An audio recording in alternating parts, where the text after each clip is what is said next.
Welcome to the Quiet Warrior Show, where we help top leaders find their pathway to incredible success and a lifetime of happiness. Here is your host, Tom Dutta, the Quiet Warrior.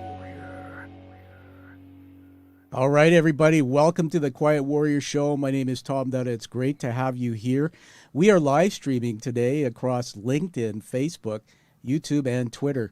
And it helps the show if you will subscribe to the YouTube feed. We need to grow our audience so we can do more of these. This is a live taping. It is not the actual production. This will be made into a YouTube premiere video and a podcast across an international audience. That will come up in the near future. Well, everybody, I'm really excited to be here today, and you're seeing me with my other glasses off. Some of you know I've been coming back from a brain injury, and these are my tinted ones. And I took these glasses off today really because the guest is very special. I'm honored because it's a bit of a metaphor. Whenever you meet a guest and you connect on their story, sometimes you just feel that level of trust that you can open yourself up to being vulnerable. So I want to tell you a little bit about Leslee Montgomery before I bring her on the stream from the green room. Leslee's an energized speaker. She works with individuals and organizations to understand day-to-day drama. Do we have any of that? Impacting decision-making and driving forces. She's a professional counselor, mental focus specialist with over 15 years health and safety experience. Leslee worked her way up from the field to the corporate office, supporting C-suite leaders through several sectors of the construction industry. And she's also passionate about helping her clients learn the leadership strategies they need to run a drama-free workplace. And that really is the title today of, if you put the note on the screen for those watching, I got a little thing up there. That is the title today, Leading Strategies from a Drama-Free Workplace. And what I'm going to do is just check my feed here. And I've got a little message that popped up. I'm going to share that on the screen. You've got Jesus there saying, yay, I'm excited. And Jesus, thank you. And we're going to get Leslee on the screen here in a minute. So we already got a lot of fans coming on. She's very popular, everybody. So welcome to the Quiet Warrior Show, Leslee. Hey, Leslee. Hey, Tom. Good morning, everybody. What an absolute pleasure and honor to be here and share space with you today. It's always humbling to hear how comfortable people feel around me and talk. And that's been one of my blessings in my career. So I'm excited today. Yeah, you're so wonderful. And everybody, we should probably just talk about how we met. So I don't even remember how we met. How did we met? I mean, I get the story, but I sometimes get it a little bit twisted. So do you remember how we came together? I remember exactly how we came together. Picture this. It is the height of the world shutting down for COVID. And I get to go see one of the last TEDx talks before everything shuts down. I was actually there to see my business coach.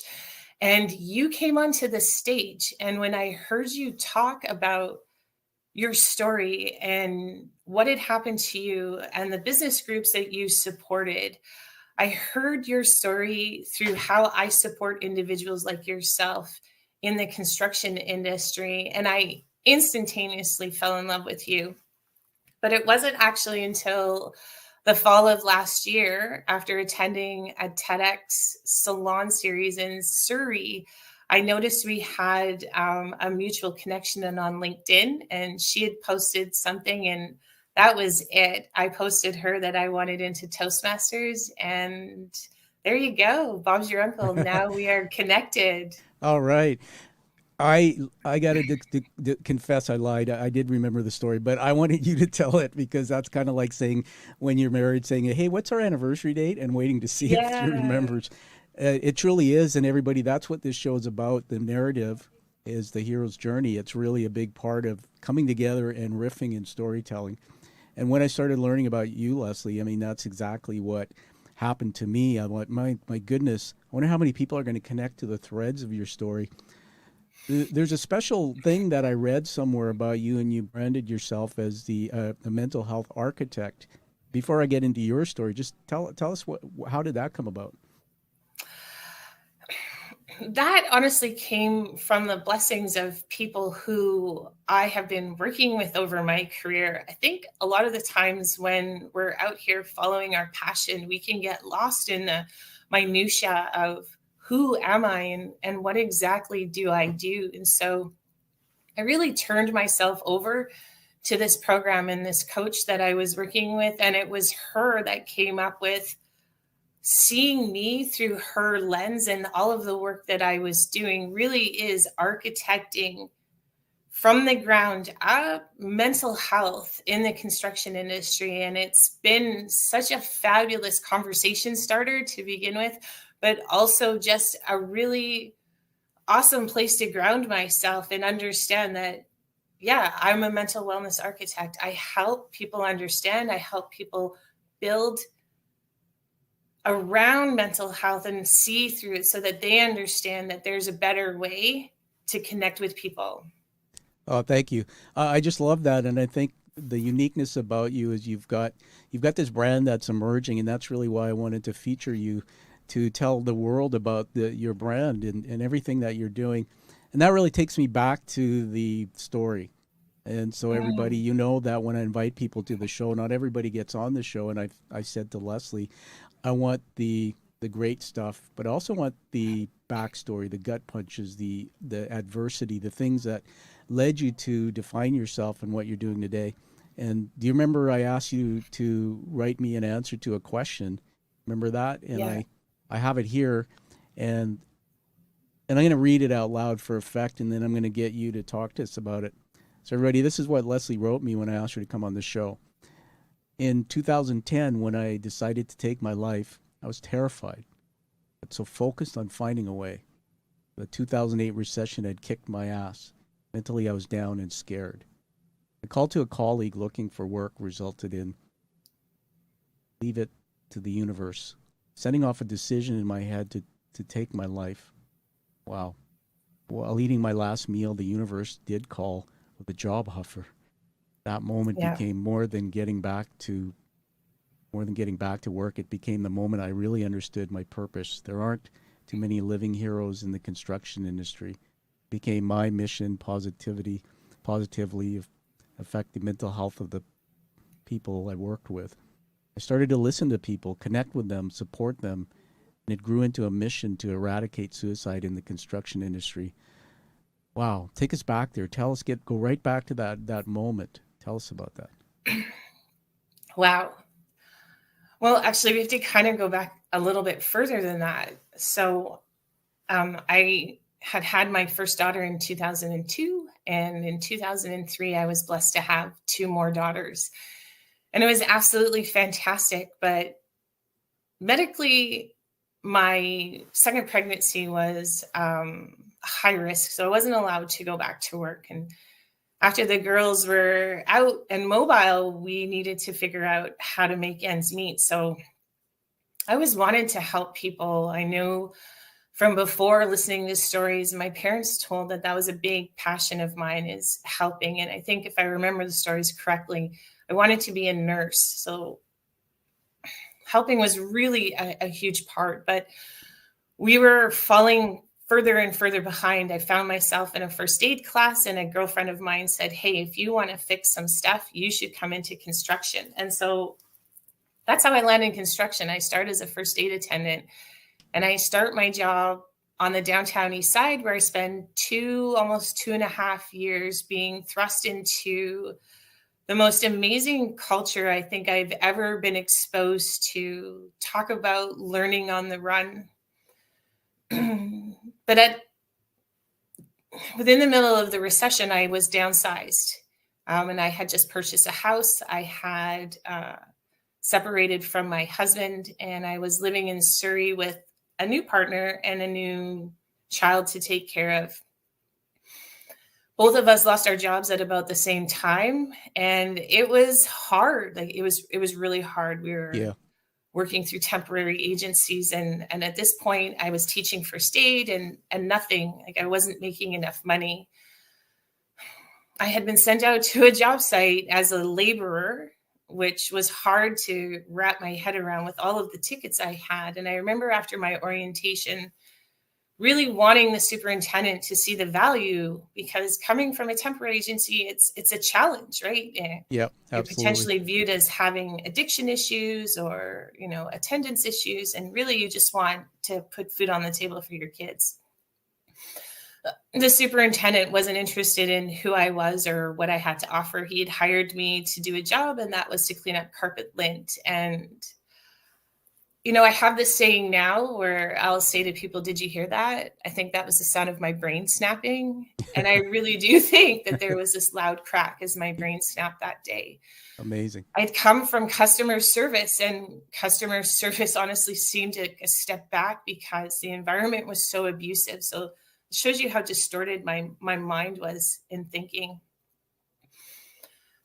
Pretty dried up. I picked up the phone and I had reached out to a colleague I had done some work with, and you do the pleasantries back and forth, but ultimately there is a point to the conversation. And I just said, "Hey, do you have anything? Like, I'm looking for work and things are really tight." And her response was no, but to keep a stiff upper lip and leave it to the universe, and the universe would provide. And I don't know how to explain in that moment that, well, yes, you have the opportunity to look back. You realize that something happened and there was validity to the statement. But in that moment, it just seemed like the last person to say no and not hear me properly. Let's pause you there for a minute so you can catch your breath. Wow, I just want to first of all honor Leslee. Everybody, we're here with Leslee Montgomery, and Leslee is awesome. You see that on the screen. Leslee, I purposely got you into your backstory, and as we just heard, and I have a very big interest in brain science, neuroscience, as you know, from a brain injury I had in 2018, and I've been learning a lot about that. Let me just turn around and get something from the studio here. Hold on. This is a brain. And for many years growing up, being told I didn't really have a brain by my friends, picked on a bit. This is about the size of it. It's a replica. And I want to just say something that in the frontal lobe here, it's called the prefrontal cortex, there's what's called the rational brain. And I know you know this. And we don't really get to use that till age 25, meaning everything we hear and see and take in from the outside world, it registers in our circuitry as truth.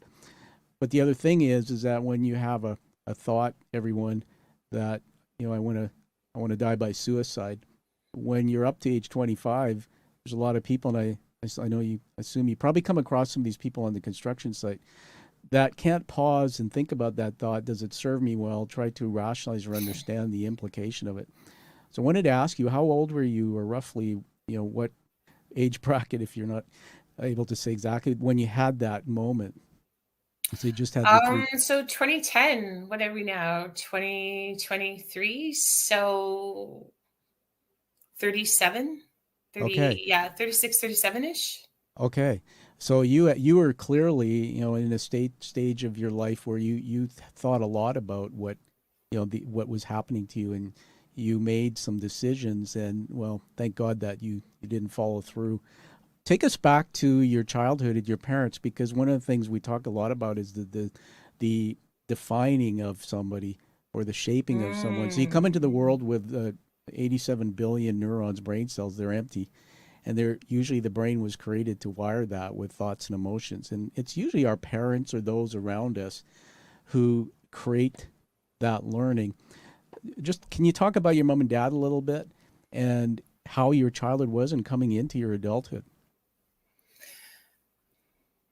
Well, I think the more that I'm learning, I would say that I had a normal childhood with regards to the amount of dysfunction most of us hide from the rest of the world.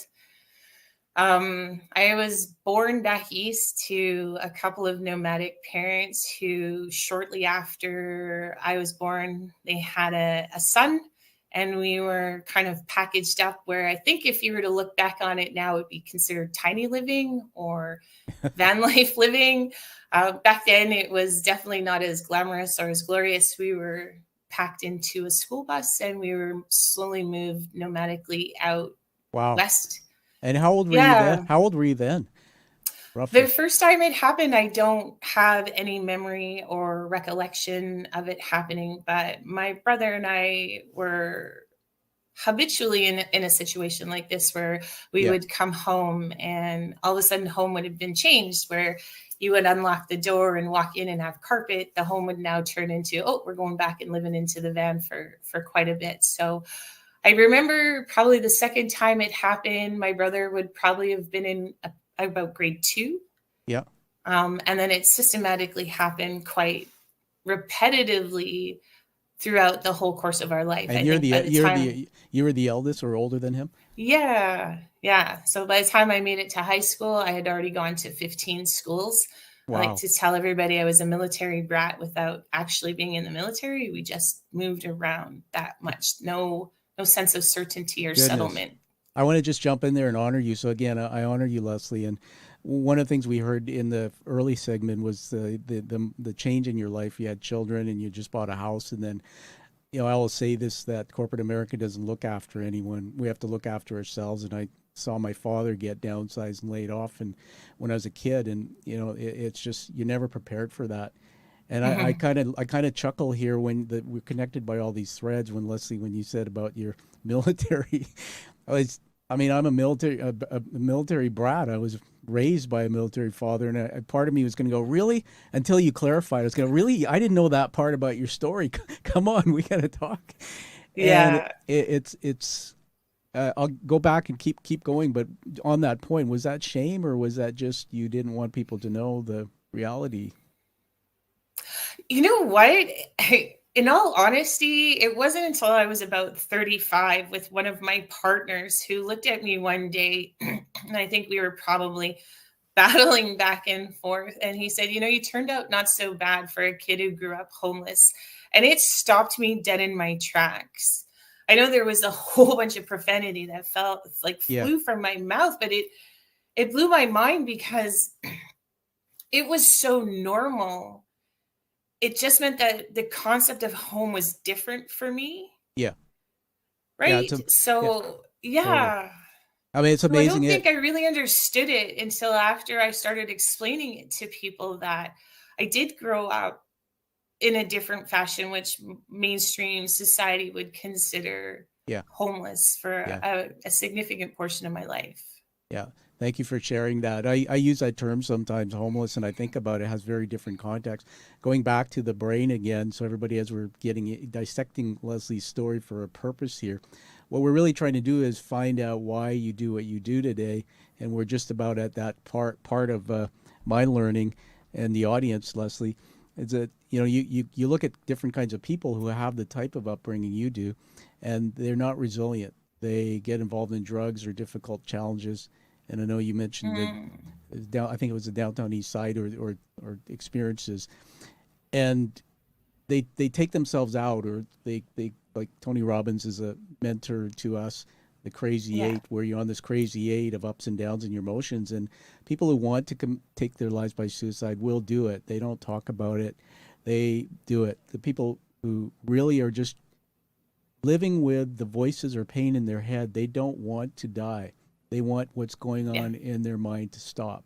And that's why I so love you and honor your story, everyone, because you need to follow and listen to this lady, Leslie, that you came through all of this backstory, which people will learn more about from you as you if you do public speaking. But you had that moment, but you stayed. You stayed on the crazy eight, and you stayed Mhm. because you wanted to. And I wrote it down here: nurse helping people, help people. That is Yeah. like unbelievable. Uh, get a little bit round of applause here for you. That is incredible. So let's go to that part of the stuff. So you're this nomad in tiny house living, and then you get into this moment and you save yourself in your mind. You get a call, and you're now working in the construction industry. I'm going to show a picture here Yeah. on the screen if I can, while we keep talking there. Tell us about what it was like, your first day on the job in the construction industry, being obviously a woman as well. Oh, first day on the job, super surreal, I think. I was sent out as a first aid attendant. I hadn't achieved my safety. By the way, there's a favorite. I love my lid. That's my Yeah. actual lid I wear in the field right now. So that's I'm awesome. everybody. You can't see this on the podcast when it comes out, but if you're doing the YouTube video, you'll see it. The picture of Leslee and her gear actually on a job site. So tell us more and tell us where that was. Oh, those pictures were purely done for headshot. That was out in a job site out off of 200th there. But I think what I really liked when I came into the construction industry, there seems like there's structure, but there wasn't really. And there was a lot of time for me to stand around and watch. And if I asked the right question and if I was inquisitive the right way, people were more than willing to talk to me.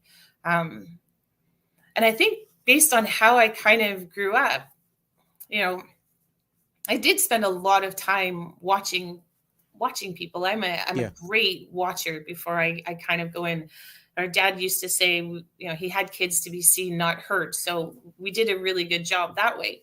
I love that. And I found the more times I would talk to people, you would pick up on that stuff where, hey, yesterday and the other day you seem to be in this mood, and then today you're in this mood. I think I'm going to go check on you in a non-really inquisitive way, but just kind of bounce around and see what's going on for you today. And the more I did that, the more people would just appreciate that I was there to chat, but not necessarily chat about what was going on for work. Absolutely. And I started to find I had I started to feel that purpose. It was like, cool, I can pick up on this. I love to listen to people. I can go listen to them, tell me what's going on for them. And if they're off, I can have them reset and refocused and get them back to work. That is with some tools. Yeah. That is amazing. By the way, we have another guest who's just put a little thumbs up here. We're going to show you that. Yay. Les. And thank you, Amandeep Visla. That is now etched into the production. We appreciate you chiming in. Leslee, this is something, again, going back to the science of the brain that I love to talk about. By the way, if I wanted to, I could pull this apart and start really showing you the amygdala, which is really all the emotional pain sits. That going back to your father, your father was a nomad, but you just told us something that it was something that your dad taught you, about listening and those. That's an amazing skill for any leader watching this. And today's talk is going to get into drama in the workplace and some leadership.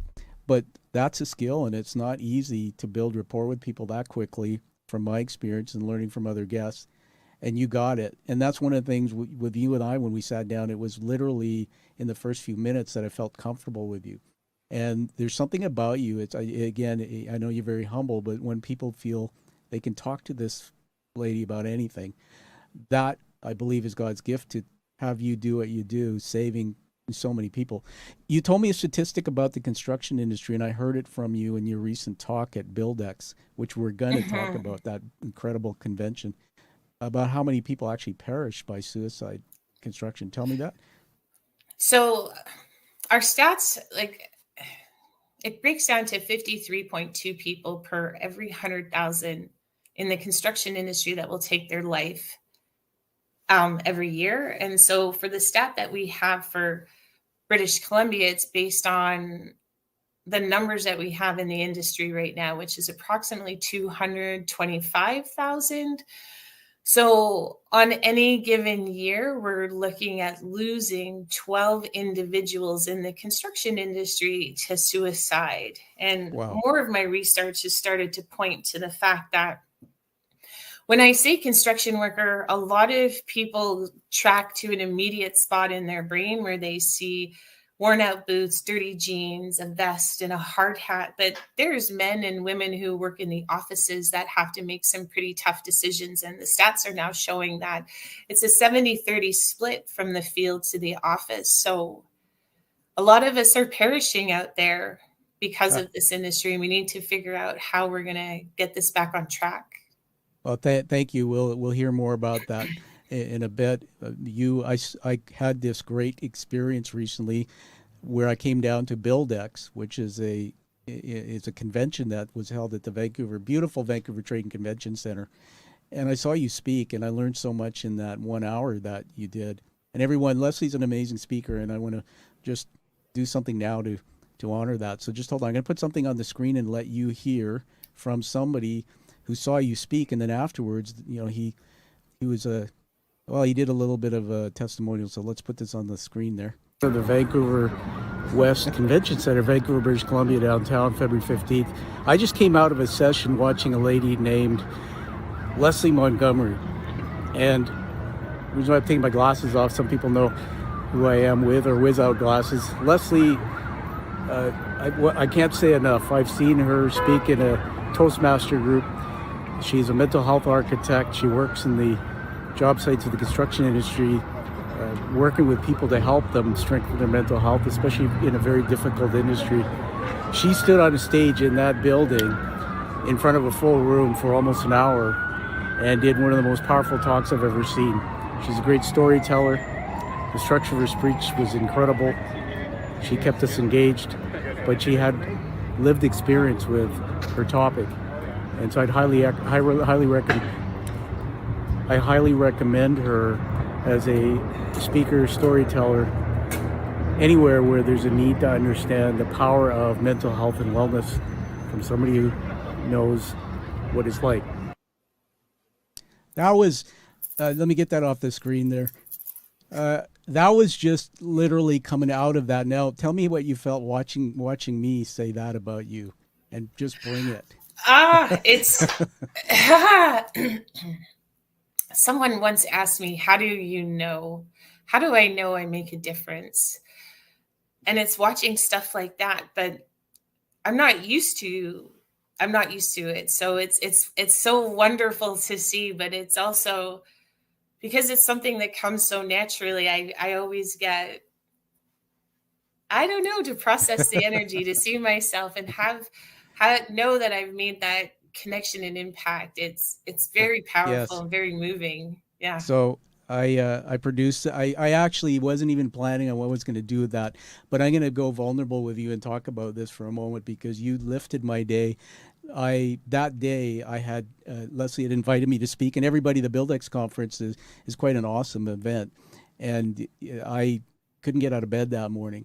And as you know, I've been, coming back through a brain injury in 2018. And Leslie, I struggle with anxiety and depression. It's just because my life's changed so much. Some days it's just one of those things. I'm making progress. And I remember I didn't want to let you down, but I struggled. And I said to my wife, I don't think I can go. Like, I was just feeling that bad. She said something to me because she'd met you through the Toastmasters public speaking work we do. She said, it'll be good for you. And she said, I know I heard, Leslie told me, because he must have said this to her. She's really, really thrilled that you'd come down to see her. I got out of bed, I got myself together, and I went down there. And I walked in that room, and when I saw you, it lifted me. And that's the message I want to give to anybody struggling with mental illness, that Leslie and I know, that human connection is a way to be mentally stronger. I didn't want to network and talk to too many people. And I even sat in the lobby till you talked. But afterwards, I felt like I was a new person. And that in itself is just the gift of what you're doing, sharing your story with the world. That you affected one person that day, but there were hundreds of other people in the room, and also the videos and things they'll see of this. I just want to say thank you.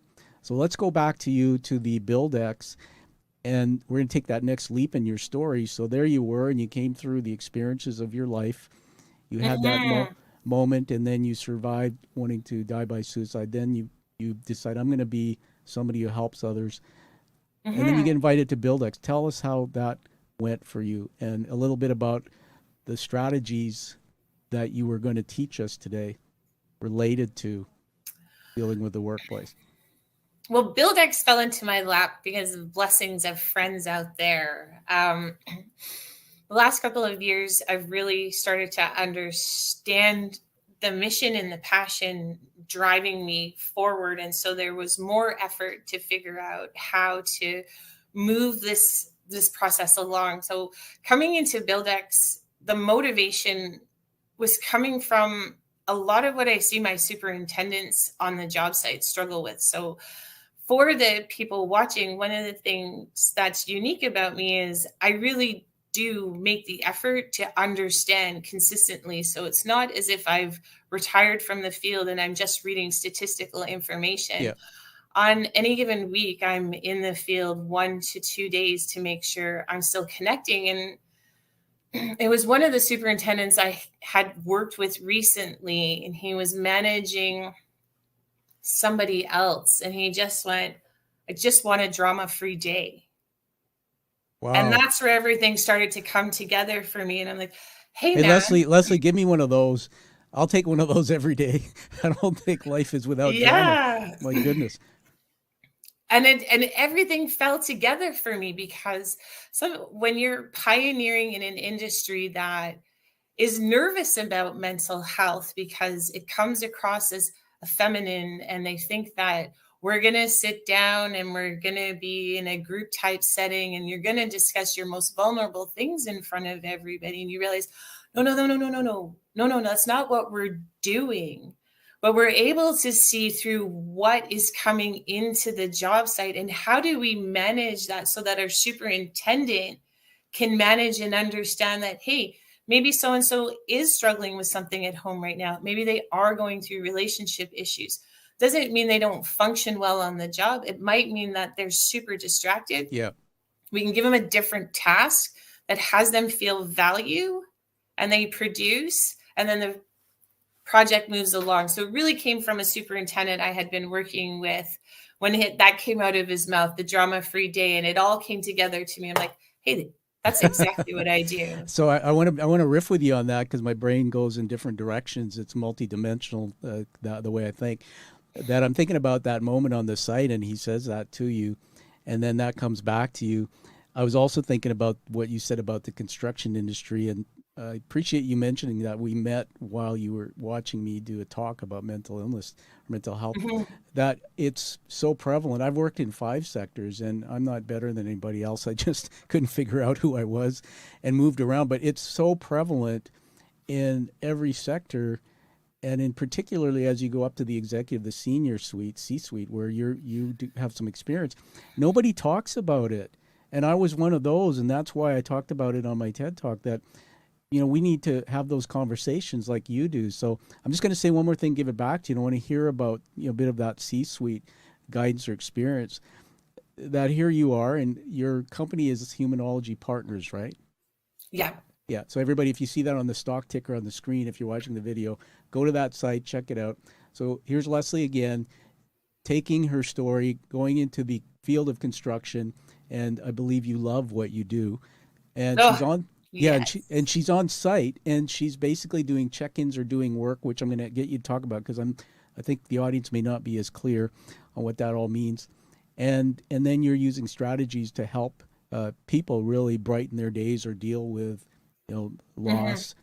Maybe a worker was killed on the job site, or there was a suicidal situation. You said something to me, and we'll give it back to you on this to talk about all that you were up on the, I can't disclose it for confidentiality, but you were saying that you were out at visiting a site recently, and it was somewhere in British Columbia where we are, and a group of people said something positively to you about about just basically how that went. So now I've scrambled your brain and thrown a bunch of stuff at you. So what it is tell us about the C-suite, a little bit about when you go on site, what do you actually do, and anything else you want to throw in there. Well, the C-suite is an amazing place to get access to and to be welcome into the offices, to have those individuals feel comfortable enough to start shedding what's going on for them. And I found that it's been powerful in the impact, because the C-suite are the ones that streamline down, right? And so a lot of times we find problems in the middle management sector. Yeah. Things that I've noticed is once you move from the field to the office, there seems to be challenges remembering what it was like in the field. I think it's like an imprint. We remember the last day we were there and all of but time stops there, and we still plan to that modality, forgetting that 10 years has come and gone since then. And so there's more challenges there. So I find a lot of the work you do with the C-suite is them wanting to kind of go back to the good old days and where things were a little bit different. And the reality is what we're finding now is those times weren't really that great to begin with. Yeah. The C-suite is struggling with regards to how they choose to motivate. So our industry is now inundated with bullying and harassment claims all over the place for, actual harassment, but then slips of the tongue where these are typical belonging cues that tell me I'm safe to talk around you. We're a tough industry. There are certain things I should be able to say. And the thing that we're learning now is that's not the case. Typically, I find myself on job sites from a compliance perspective because people see me and I am an effective health and safety advisor. My job is to make sure that I'm advising to make sure nobody's getting hurt. But I kind of went with the philosophy years ago that it's not about getting people home, because home is not safe. I think a whole bunch of people misunderstand that once we leave the job site that we get to go home, and home's this amazingly safe place. And I started to meet individuals in the field that have told me they feel much safer at work than they do in their home environment. Made me just take a step back going like, holy cow. Hey, listen, I want to jump. Dangerous. I want to jump in there. Everybody, we're with Leslee Montgomery, mental health architect, extraordinary speaker, Humanology Partners. I'm giving you another plug there. But riffing back and forth here on the work you do. So when I give it back to you, tell us why people call you, and if I'm in business, because we want people to call you so you can work with them. But I was just thinking about what you said. You and I talk about one of the things I do. I was a CEO for most of my career. I became an executive coach, and I've done a lot of coaching in the last 5 years with a bunch of companies in the construction industry. And I get these guys you're talking about, the senior leaders, in a cone of silence, and it's all confidential. Otherwise, I can lose my coaching license. And they're showing up with blood on their shirts. They're literally, once I get them talking, opening up about all the things. That's why you're so brilliant in what you're telling us that you just said. It's broken at home. My dad was an alcoholic and he treated me this way. So all of those thought patterns, again, which wire in as the mechanics of the brain in early ages, they bring into the workplace. Nobody's ever taught them how to treat people. There's one guy who said to me, my boss, basically, I watch him. He goes out on the job site with a bunch of the workers who are working their butts off, and he says, get this done, get this done. You guys are a bunch of effing monkeys. That's how he treats them. And then my brain riffs and goes back to my childhood. My father was an alcoholic, but also a commanding officer in the military, and the boot would be so far up your rear end if you didn't get straight A's or you didn't get things done. All this fear comes with leaders, and you're in a tough industry, as you said. I get it because I've spent some time there where these people, I remember in high school, Leslie, pulling wire on the job sites. My dad was an electrician, and seeing all that firsthand. And it's like, wow, there was never a Leslie, the architect, on site there coming around checking in after Tom just got his butt kicked by somebody and called a Hindu because some guy was racial prejudice. There wasn't anybody coming saying, hey, just checking in with you, how you doing? And then I would take that home. And of course, so yeah, I mean, this is about storytelling. Every time you say something, you get me to open up. And that story just came way back from my childhood. But what a blessing it is what you're doing. So going right back to you, we're talking about the C-suite. I know before we did this interview, you were working on some stuff. Feel free to share your strategy or anything at all that related. But how have you advised some of these folks? Sometimes, one of the things that I think about, and one of the questions that came up at Buildex that I always have to keep in mind, I think Tony Robbins said it in an interview I listened to him recently, said 16 touch points to sell somebody, to convert a lead to a sale. And we're expecting, because we show up 16. And share with people or say, hey, it looks like you're going through something today. Why don't we just sit down and you can tell me all about it?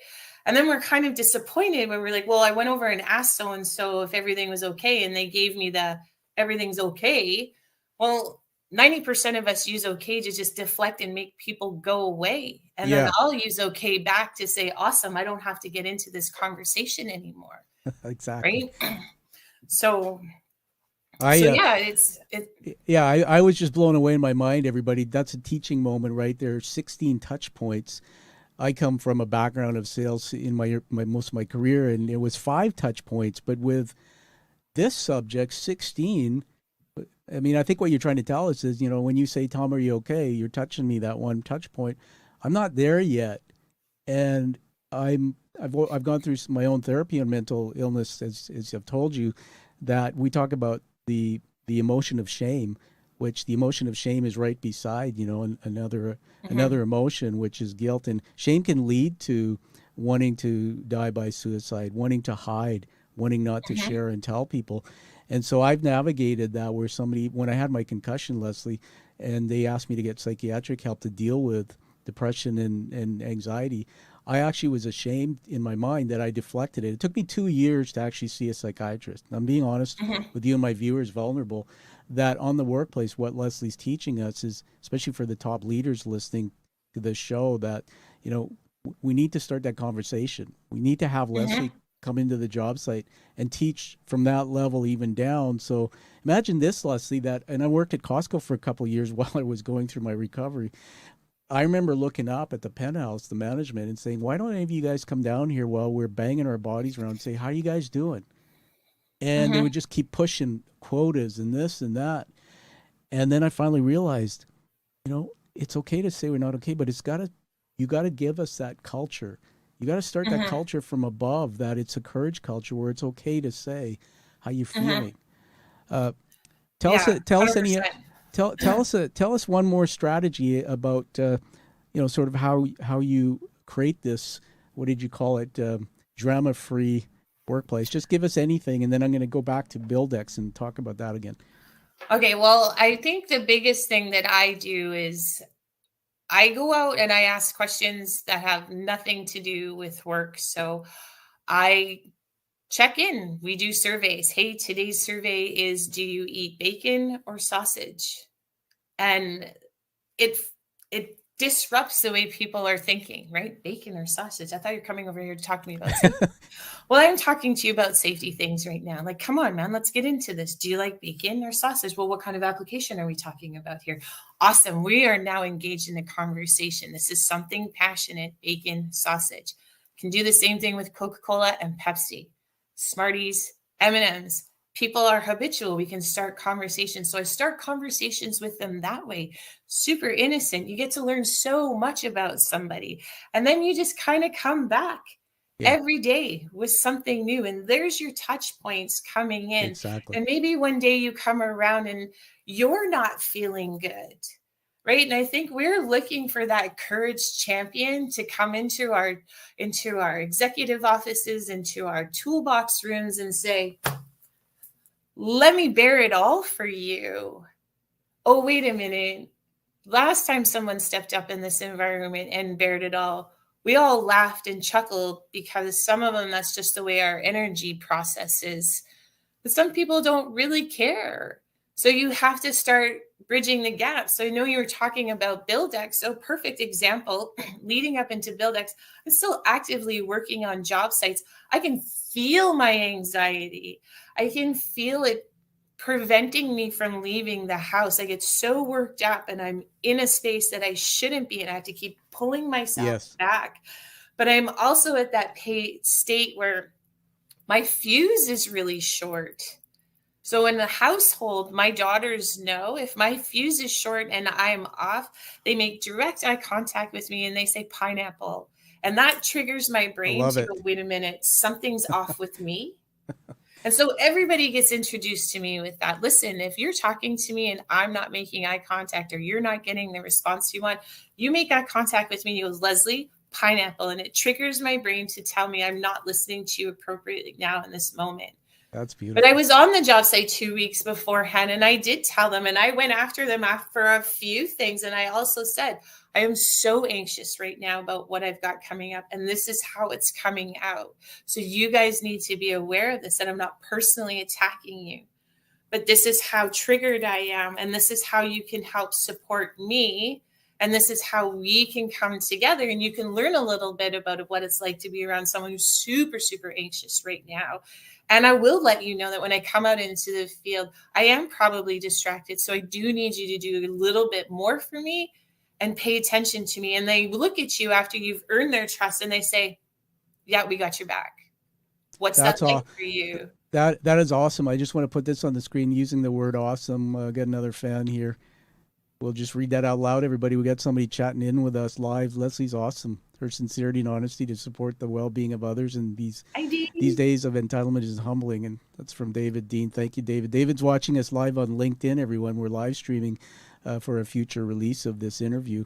It's totally amazing. And I think you and your BuildX talk, and everybody, if you're a North American audience, BuildX was recently, it's a construction industry convention, was held at the Vancouver Trade and Convention Center here in Vancouver, but I believe it moves around the country and does that.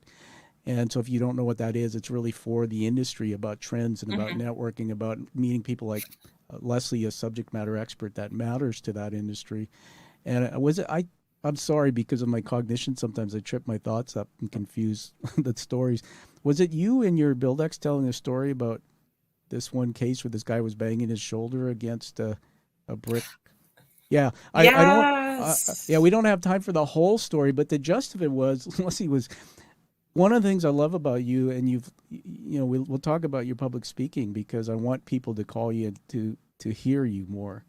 I mean, I'm in your life for life to support you with your mission, but everybody, your mission is what? To eradicate, tell us that, from the construction industry. Suicide. Yeah, but all those people that she helped know other people, so this is going to permeate around the world. But the thing I was getting at is, I lost my train of thought, going back to telling that story about some guy in a workplace who had a dislocated shoulder, and he was trying to bang it against the wall to fix it because he didn't want to get help. Just give us a Cole's notes on that, just 1 minute of that. Yeah, he'd hurt himself, and been a kind of repetitive injury, and he felt he could put it back in place. And when I found him on site, it was apparent that it wasn't, but he was going to keep at it until I realized he had no pulse in his hand. And it was a matter of, you'll never pick your daughter up again with that arm if you don't let me take you to the hospital.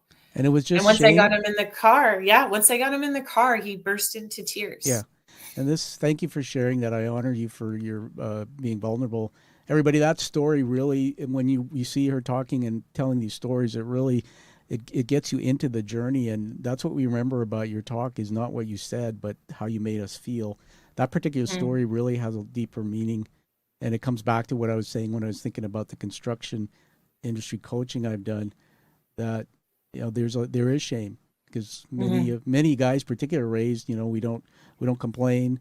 We have to be tough. And our fathers, we love our fathers, by the way. My dad passed away a few years ago. He was a bit of a strange for me, but he was a military man, a bit of a hard drinker, hurt the family. But the thing is, my dad, when he looked and asked the question, tell me about Grandpa, tell me about your life growing up, you find that, they were taught to be like tough and not complain. There's some great work that's done by, I just want to riff on this for a minute with you. I think about Brene Brown and her work. I believe you might have heard about her. I'm using that now in my coaching practice with guys, and I'll ask the question, yes or no, is vulnerability a strength or a weakness? 98% of them will say it's a weakness. And then I give them a quiz and ask them to define what being vulnerable is. They don't know what the definition is. Vulnerability is opening yourself opening yourself up to perhaps being vulnerable, to being seen as maybe weak. But the truth is, vulnerability is actually a strength. It's a leadership strength. I knew a guy once who could stand in front of people, and he was so tough, kind of like what you defined as some of these leaders you coach or you see in the field. And he was so tough, everybody couldn't see him as real. And then one day he cracked. He said something. I think something about his daughter had been diagnosed with an illness, and he said, "Sorry guys, I need to just pause and take a sip of water last night." And everybody for the first time looked at him and said, "That dude, you're real. Where is that Mm-hmm. part of you?" And Mm-hmm. I believe, Leslie, that until people can show they're vulnerable and it's okay to open up, that those Mm-hmm. conversations aren't going to happen. Again, we're talking to Leslee Montgomery, who is a company is Humanology Partners. She's eradicating suicide in the construction industry with her amazing work. She's a speaker, and she is vulnerable because she figured out how to use her story and be with people who sometimes need a shoulder to lean on. So going back to Mm-hmm. BuildX, I'm going to share something. We'll watch it together. I put this together and I'm so excited. I want it in the production so you can use this. So Today and talk to you about mental health, and specifically mental health in the workplace.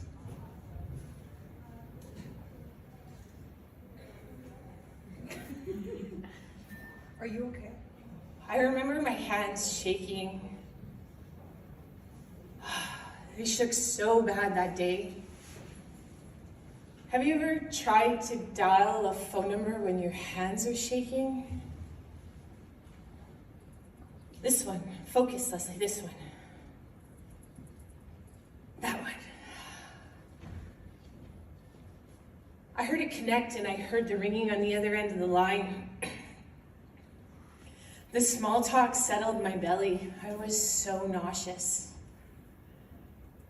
A hard swallow got stuck in my throat when I asked my colleague, did she have any work? Did she know of any work? Like the final curtain at the theater, the energy drained from my body when she said no. okay, I'm going to take that off the screen there. I know you're having emotions and seeing yourself. And going back to what you said about, I don't know why when you ask me what I think about that, what I can't express it. It's because you have humility. You know in yourself. You don't need to brag and tell people. That I want to tell everybody that that's part of a 44-minute talk that Leslie did at BuildX, the convention. 44 minutes. I don't know about you, everybody out there who's ever tried to do public speaking, but Leslie, to hold a room for 44 minutes, that's considered a keynote in the big leagues. What I said about you is so powerful. Leslie's self-taught, I believe, and but I think it's because you're natural, because you believe in what you're saying, and you come alive when you tell your stories. But the part I wanted to focus in on is, did you hear at the beginning when you started shaking your hands? This was the beginning of the talk. Nobody knew what you're doing. Did you hear that voice? Are you okay? Did you hear that? Yeah, yeah.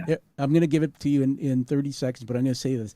That is why everybody, I believe that this is a speaker that is up and coming that people will want to see. That is so powerful because you did a story that was so real that somebody asked you, and I was in the room when they said it, they had fear in their voice. Are you okay? Because they thought you were having a breakdown and you're trembling. That was amazing. Tell us what you felt about that clip just for a minute. Oh, coming like that, you know what? And I think I summed it up at the end of BuildX. I don't think it gets easier to tell the story. You just have to open yourself up and hope that the vulnerability hits. Yep. But it's But interesting. Where'd you learn to tell stories like that? Seriously. I played with that. I played with that opening. I knew I wanted to tighten it up. And then as soon as I stepped up there, I saw my hands shaking and I was like, oh, dude, you've just been given the gift. Your hands are actually Okay, shaking. See that, Leslie, that you just blessed the audience, everybody. Teaching moment. I didn't know that. And by the way, the guy who shot that video was me. I was sitting in the front row the whole time. I had my iPhone on. Amazing camera, by the way, iPhone. And that I didn't know. I thought that was part of but what you heard Leslie do, that's a skill, Leslie. That's a skill that as a speaker, if you've got that, you've got to go deeper and do something more, continue to use that. Because what happened is there was some adversity there, everybody, and what you heard her just say, teaching moment for all those speakers, is instead of letting that get out of control, she took it into being a vulnerable moment to capture your audience. That one thing in your 40-minute speech, that there's so much good in there. That one thing is what I always remember about your speech. That for the rest of my life. And that's what they say, if you can make her feel. I'm going to put another video up and we'll just watch this one. I promise I won't ask you, what do you feel about this? But I created this so you could use this production in the future when you have all the assets. But everybody, I put this together after BuildX. I took 85 pictures there and I just recorded it and I put this together, and I know you've seen it. We're going to share it with the audience. I'm going to watch it together.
Oh my God, I got to remove that.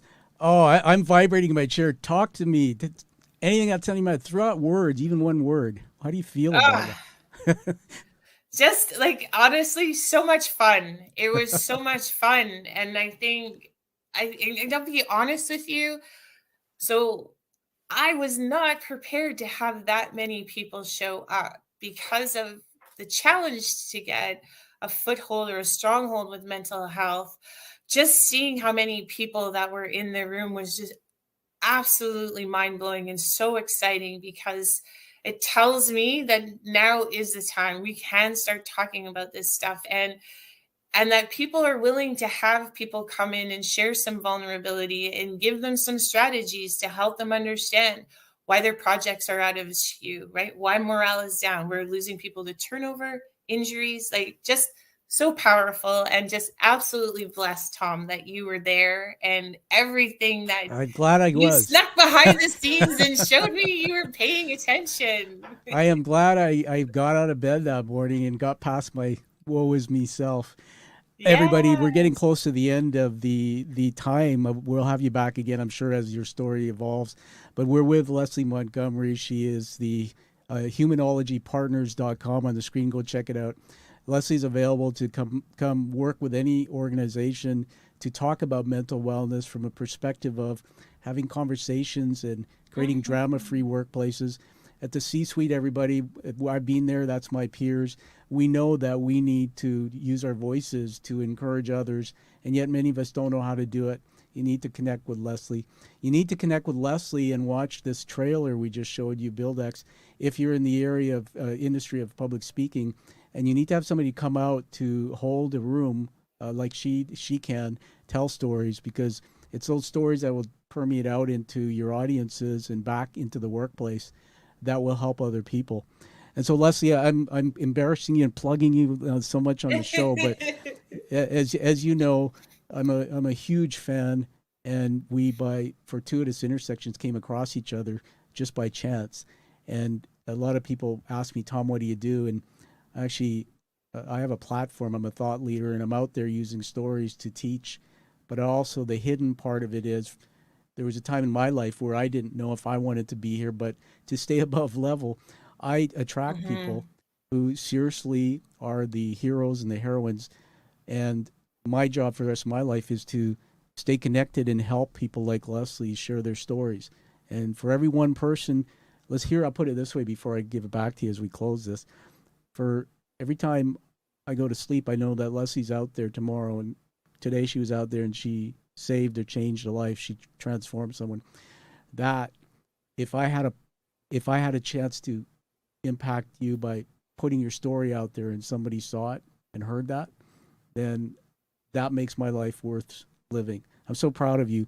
So as we move to wrapping up, I just want to make a couple comments and then honor you with a couple things here. let's give it back to you before I do that. And tell us any last wisdom, one thing that you want to share with your audience today before we wrap up. So I think the big thing that I'd like to share with the audience is, if you're going to reach out to me to ask how to check in with somebody, or if you should check in with somebody, then you absolutely should. Just bounce by their desk, shoot them a text message, let them know that you've noticed that they've been going through some stuff and you're available to talk, and leave it at that. Leave it at one touch point. Don't expect anything back, but let them know. Start saying hi to everybody. We start communicating, we'll start breaking down those walls, and people will feel more inclined to share some of their vulnerable moments with us. Absolutely. Thanks, Tom. Absolutely. And I love talking about mental health because mental illness is such a taboo, a stigma. But to all of you who just heard Leslee, everybody has some form of mental illness. It comes, it's part of a human emotion, and sharing our emotions. And we all have days that are challenging days. But sharing that actually makes us mentally stronger. Keeping it inside, not labeling it and saying, I feel down today, or I feel stressed, or what. Not labeling your emotions, everybody, and then expressing it is actually a pathway to suicide, or a pathway to mental illness, which could change your life forever. So please listen to Leslee. She had that great advice. So now I'm going to honor you with 4 words. I do this. I've got my little piece of paper here. 4 words that I've been not scripted, right? These are leadership words as you're speaking today. 1 is heroine. The woman who goes out selflessly and helps others. You become a heroine in people's lives. Number 2 is humility. And we got that because each time I show you a clip, I think it's really hard for you to express, self-compassion maybe. There's an area for you to dig deeper, find out why, but you don't know how good you are. And you have great humility. But I want you to know from me that you are good, and I want you to believe in that and receive the praise because you're so worthy. Number 3 is courage, the courage to open yourself up and go do what you're doing. And my goodness, there's a bunch of us guys who are sitting in cushy chairs in executive offices in our careers, and you're out there on the job site putting yourself out there in the cold. If another person that I know through you sent me a picture of somewhere in Alberta, but there we are again. That's you in a job site, but we know that it's not warm where you go. And I guess the last one I'm going to put out here is I say leadership word, but is love, and leaders who can, what we call transformational leadership. So be able to express to others that they care and love people through their words without saying that. Those are the people that they can take and transform because those people connect to them. So congratulations. And then one more thing, we're going to put my self screen at me here. So those on the podcast won't see this. So just pardon me, Leslee. I'm going to, do you see that big TV screen behind me in the studio? Yeah. So we're going to full screen it. So that on the screen there is a challenge coin. So I'm going to bring you back on here and talk to you about it. Have you ever heard what challenge coins are? No. So the challenge coins were created in World War II, I believe. I have this in my notes. World War II, and they were used by soldiers. They would carry them and used really to commit to each other, a community. So they would have fun. For example, if you didn't have your coin and you showed up, you'd buy drinks, or maybe you'd get dinner. They're used around the world today to create community. Alcoholics Anonymous, where my dad was for 22 years before he passed, had his version of coin. First responders have theirs, and even schools and different associations. When I created this show, it was just on a whim to bring people on to tell their stories to see if they do this. I wanted to have an award, so I had minted and created these coins.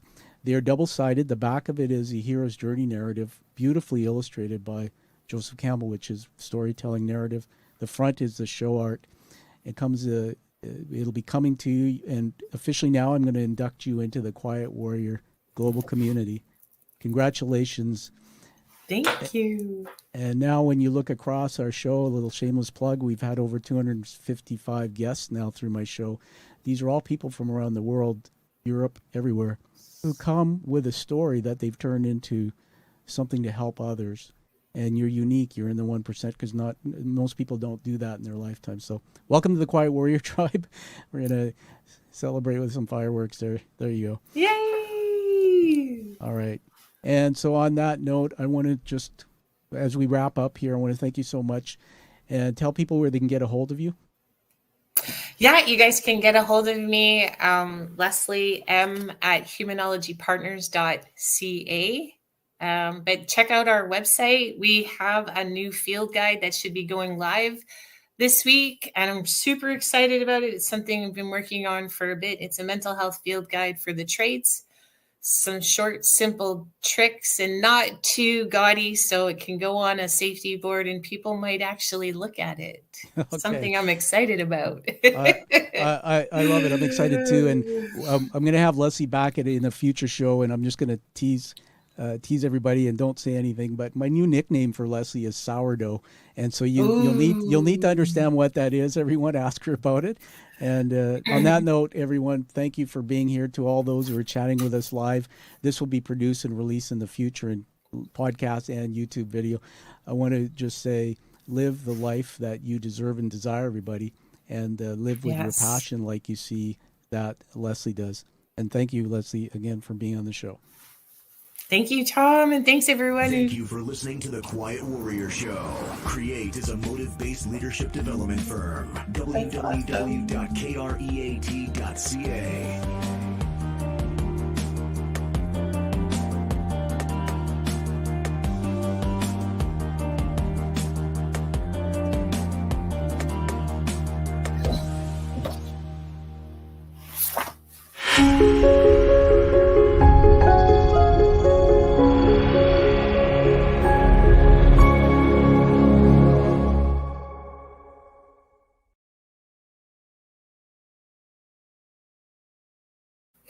All right. We're still in the studio, so if anybody's still there, we're having fun.